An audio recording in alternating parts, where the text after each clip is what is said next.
兩人合計欠債逾3億。馬國不晒與彭恰恰合照自嘲負負得正。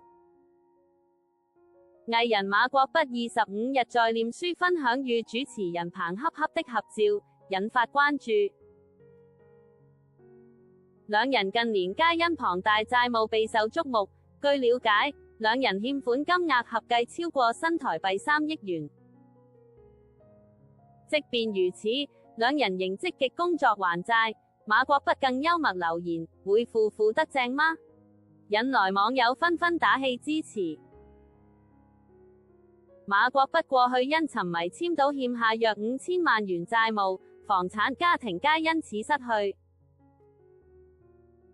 為還清欠款，他不僅勤跑通告，還兼任 Uber 司機搬家工人。靠着多年努力，目前債務已降至約600萬元。距離清償僅一步之遙。彭恰恰則於2020年宣布破產，背負約2.4億元債務。當時他因投資電影連連失利，導致資金缺口擴大。之後透過好友引薦，他積極接演出，投入中國直播帶貨事業，以還清大部分債務。此次合照曝光，不僅展現兩人在低谷中奮力求生的態度，也帶來正面能量。